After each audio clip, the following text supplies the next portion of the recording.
Oke, selamat pagi. Kita melanjutkan materi sejarah peminatan kelas 11 IPS. Untuk pembahasan PJJ kali ini kita membahas 4 kerajaan Hindu-Buddha di Nusantara. Sebelumnya Pak Yudi sudah meminta kalian mengerjakan, mendeskripsikan secara deskriptif mengenai aspek-aspek pemerintahan, ekonomi maupun sosbud dari 4 kerajaan ini. Memang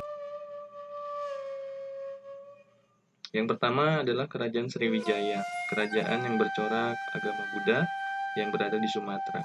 Kita bisa lihat di sini ada wilayah kekuasaan dari Kerajaan Sriwijaya yang pada tempo hari mengalami perdebatan ya. Ada salah satu sejarawan asal Jakarta yang menyaksikan keberadaan Kerajaan Sriwijaya. Padahal menurut cerita kronik ataupun sumber-sumber mengatakan dengan jelas bukti-bukti yang menunjukkan kalau Sriwijaya adalah kerajaan yang eksis pada waktu itu. Lalu di sini ada wilayah kerajaan di pinggiran Sungai Musi ya, di Palembang. Oke, kita lanjut. Kehidupan politik dan pemerintahan. Ya. Sriwijaya berdiri di abad 7 Masehi. Ada tokohnya ada Puntayang Srijayanasa di tahun 682 Masehi. Pergantian kekuasaan terjadi ya secara turun-temurun ya karena sistem pemerintahan menggunakan monarki ya, bentuk pemerintahannya monarki. Sriwijaya menjadi pusat perdagangan yang sangat masyhur ya pada waktu itu sehingga memiliki koneksi dengan wilayah-wilayah di belahan dunia lain seperti Timur Tengah, India dan Tiongkok. Bahkan hubungan dengan Raja Dewa Kepala Dewa dari India di sini membuktikan kalau misalnya Sriwijaya punya hubungan kuat terutama dalam hal agama. Ya. Dalam prosesnya Sriwijaya mengalami kemunduran, ya. Ada sebab-sebabnya. Seiring perkembangan waktu, wilayah-wilayah Sriwijaya semakin jauh ya dekat dengan pantai karena wilayah-wilayahnya mengalami persaingan ya dengan pedagang terutama dari pedagang Islam, ya, pedagang yang berasal dari Arab. Lalu pendapatan akan perekonomian Sriwijaya semakin lama semakin menurun ya karena bea cukainya semakin mahal sehingga perdagangan ini mengalami kurang peminat. Ya. Selain itu, eksistensi dari kerajaan-kerajaan di wilayah-wilayah lain membuat Sriwijaya mengalami gangguan ya, terutama dalam hal kepemilikan wilayah. Karena pada waktu itu memang masih sah-sah saja sebuah kerajaan memiliki daerah dengan cara ekspansi ataupun invasi ya dari satu daerah ke daerah lain. Ya.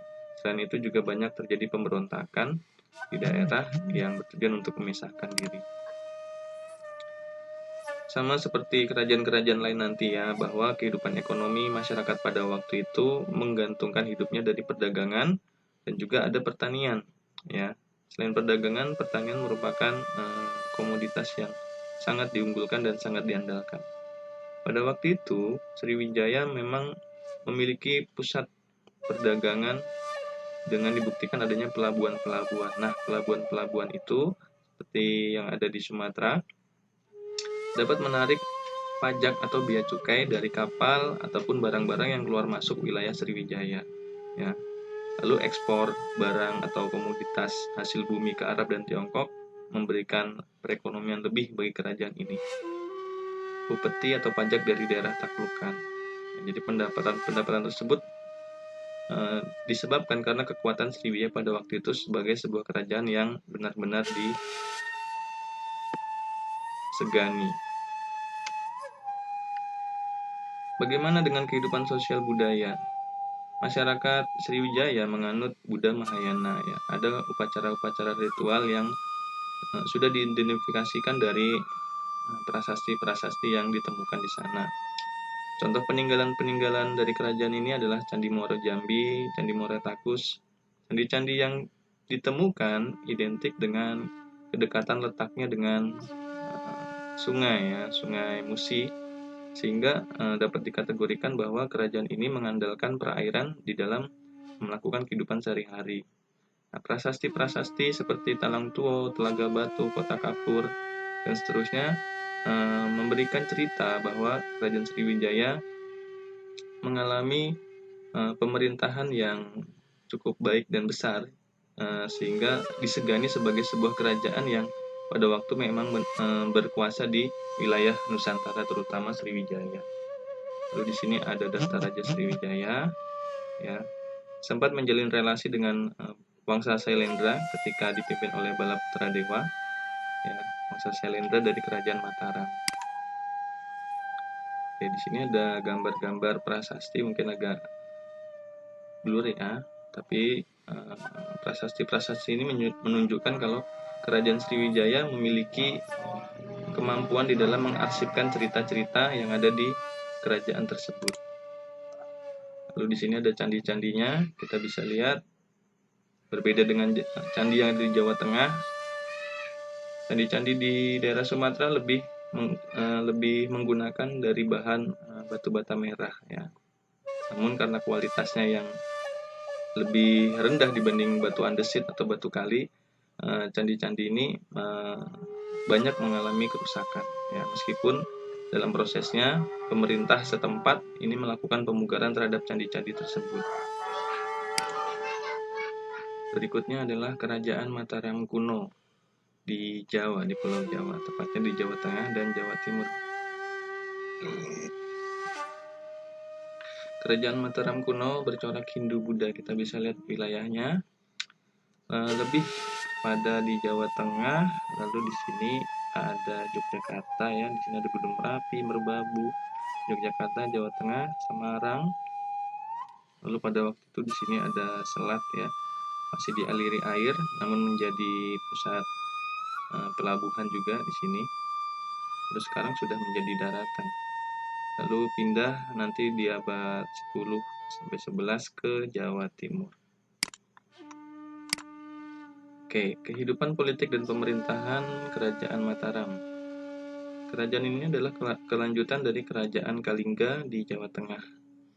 Ada 3 wangsa yang berkuasa, yaitu Wangsa Sanjaya, Shailendra, dan Wangsa Isana. Raja Sanjaya mengawali dinasti kerajaan yang bercorak Hindu-Buddha. Lalu ketika dipimpin oleh Raja Rakai Panangkaran, pengaruh Buddha ini mulai menyebar luas, sehingga terjadi percampuran dan terjadi akulturasi budaya, baik itu Hindu dengan Buddha maupun Hindu-Buddha dengan tradisi atau kebudayaan asli daerah. Istana kerajaan sempat berpindah sesuai dengan kebijakan raja. Bahkan pada masa pemerintahan Pesendok, pemerintahan pindah ke Jawa Timur akibat dari letusan Gunung Merapi, ya. Dan letusannya juga cukup memberikan dampak, ya. Seperti kalau misalnya pengalaman, ya, dari tahun 2006, 2010 itu letusannya cukup besar. Lalu di Jawa Timur ini baru dimulailah dinasti Isyana. Kerajaan Mataram kuno menempati wilayah yang subur, karena di Indonesia sendiri, terutama di Pulau Jawa, dikelilingi gunung-gunung, ya. Ketika mereka atau masyarakat Mataram bertempat tinggal di gunung-gunung, di sini memberikan sumber mata air ataupun sumber mata pencaharian yang berguna bagi pertanian penduduk Mataram kuno. Ya, selain itu, untuk pembangunan candi-candi juga memanfaatkan dari sumber daya alam seperti batu-batuan yang berasal dari gunung atau batu andesit, ya, batu hitam. Lalu di sini ada raja-raja, daftar raja-raja dari Kerajaan Mataram, ya. Lanjut, kehidupan ekonomi. Sudah dikatakan tadi wilayah di Mataram atau Kerajaan Medang, ya, istilah lainnya Kerajaan Medang, Jawa Tengah maupun Jawa Timur ini bertumbuh pada sektor agraris, ya, pertanian seperti beras, buah, rempah-rempah. Lalu dimanfaatkan dengan dijual, ya. Ketika di Jawa Timur, perdagangan Kerajaan Mataram sempat memanfaatkan Sungai Bengawan Solo untuk mendistribusikan hasil buminya, ya. Namun ketika di Yogyakarta ataupun di Jawa Tengah, Kerajaan Mataram memanfaatkan sungai untuk kelangsungan kehidupan masyarakat, seperti ada Sungai Bogowonto, sekitar sini, lalu Sungai Progo di sini, lalu ada Sungai Elo di sini sekitar sini, ya, aliran dari Merbabu. Gitu. Oke, sosial budaya. Untuk kerajaan Mataram ini bercorak Hindu dan Buddha karena dia terjadi percampuran agama. Nanti kemudian hari disebut agamanya adalah Siwa Buddha. Siwa identik dengan Hindu dan Buddha itu sendiri adalah Buddha. Terdapat stratifikasi sosial, ya, keluarga raja dan pejabat kerajaan serta wanua, istilah untuk pemimpin di wilayah desa.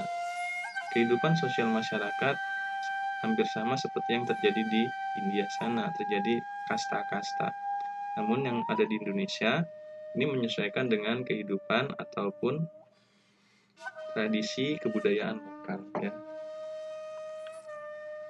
Peninggalan prasasti seperti di sini ada contoh prasasti Canggal, Kelura, Matiasi, lalu candi-candi yang terkenal peninggalan kerajaan Mataram seperti Candi Sewu, Prambanan, Candi Borobudur, dan lain sebagainya.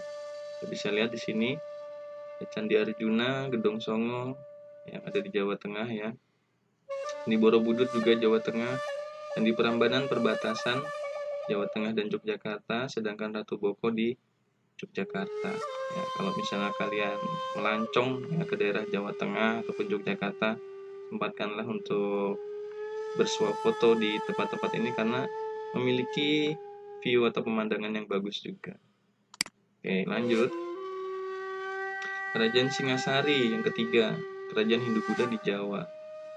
Kita bisa lihat di sini, Singasari berada di Jawa Timur, daerah Lumajang dekat Malang. Jadi ini adalah kelanjutan dari kerajaan Mataram tadi, ya. Meskipun sebelum Singasari ada kerajaan Kahuripan, lalu dan lain-lain. Kehidupan politik dan pemerintahan. Kerajaan Singasari dikenal juga dengan nama Tumapel, didirikan Ken Arok, ya.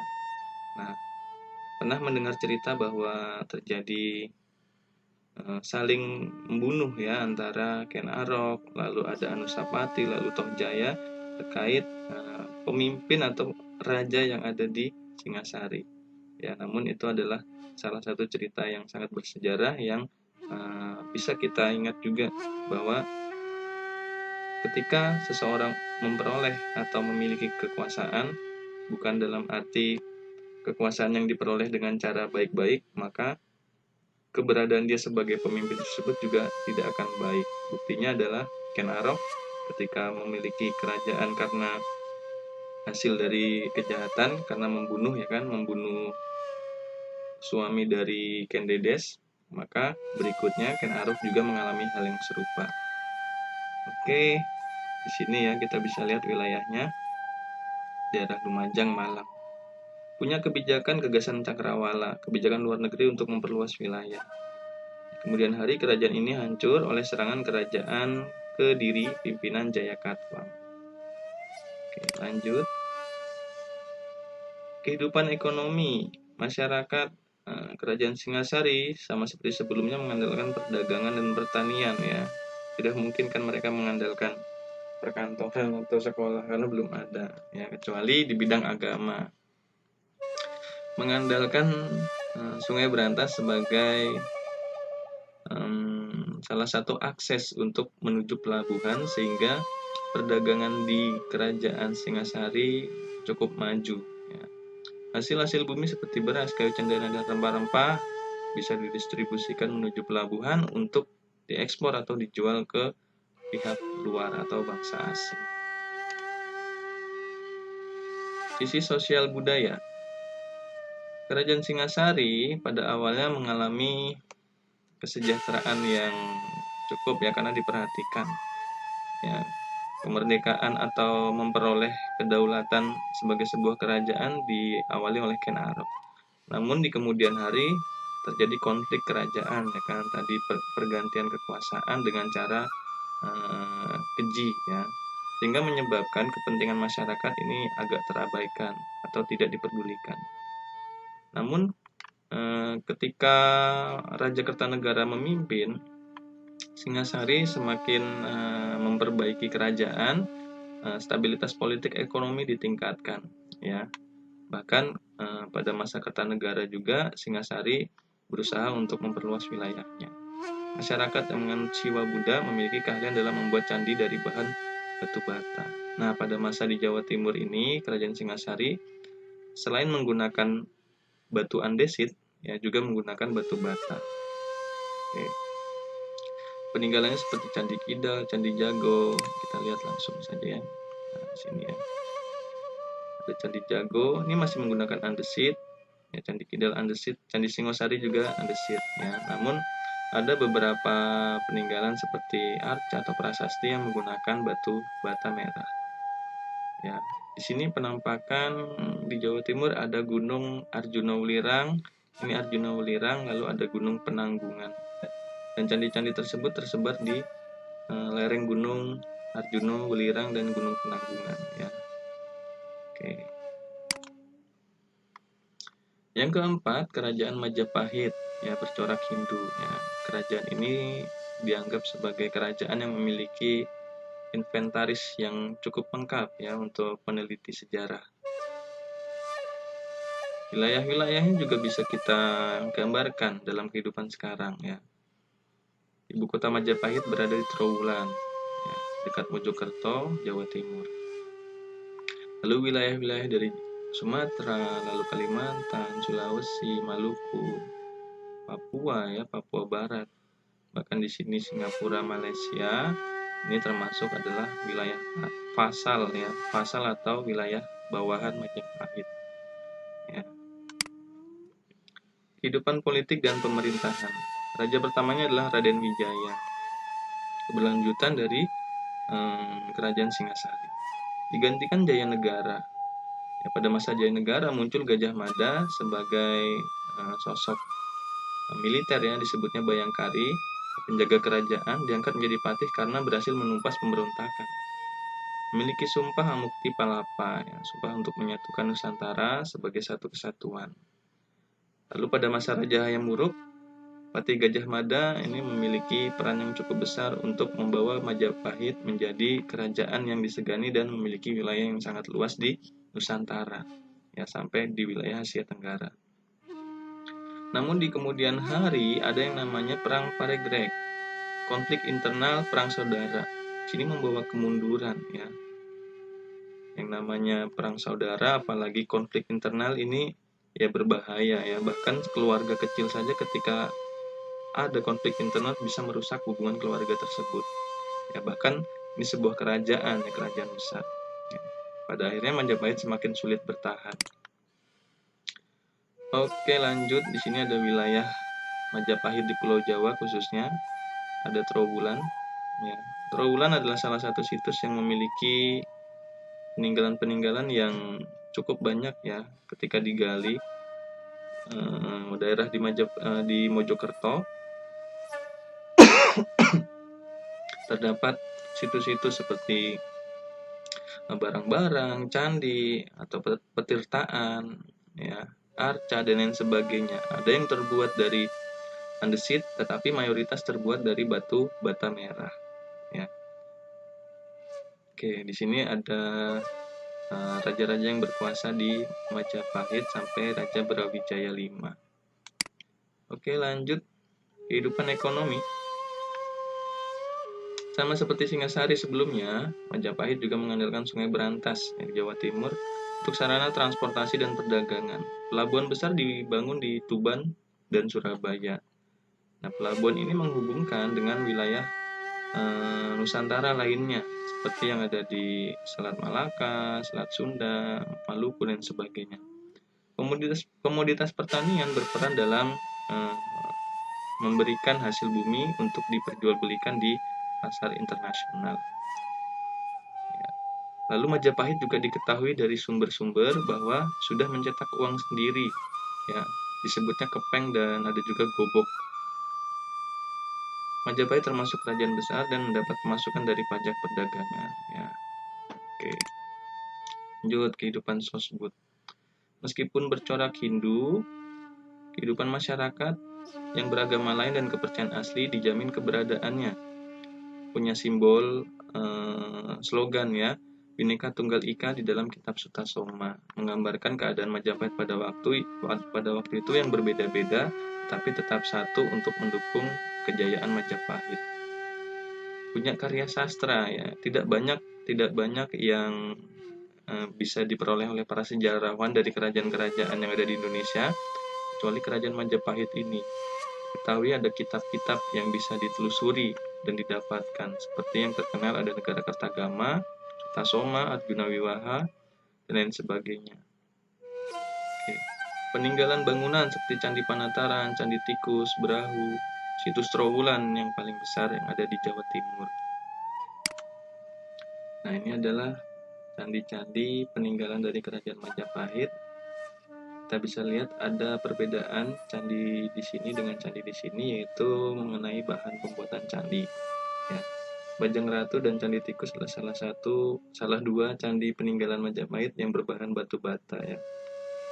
Kalau dilihat dari strategis atau geografinya, candi-candi ini terletak jauh dari yang namanya pegunungan ya, sehingga menggunakan batu bata merah yang berasal dari pasir ataupun tanah pinggir sungai. Sedangkan Candi Ceto dan Candi Sukuh menggunakan batu andesit ya, batu gunung, karena letaknya memang di lereng gunung ya, yaitu Gunung Lawu di Jawa Timur. Nah, di sini ada rekonstruksi mengenai wilayah kerajaan Majapahit, kota Majapahit pada waktu itu yang bernama Trowulan di Mojokerto. Oke. Nah, yang ini adalah silsilah dari kerajaan Majapahit ya, dari Raja-Raja Raden Wijaya ya, sampai Bumi. Oke, cukup untuk kerajaan Hindu-Buddha. Ya, 4 kerajaan yang kita pelajari sudah cukup. Lalu sekarang untuk refleksi ya, jadi tidak beri tugas tetapi refleksi pembelajaran saja. Silahkan dibuat lalu diupload ke agenda sekolah ya, sesuai dengan mata pelajaran sejarah peminatan. Refleksi pembelajaran sejarah peminatan hari ini. Oke, terima kasih, sampai jumpa.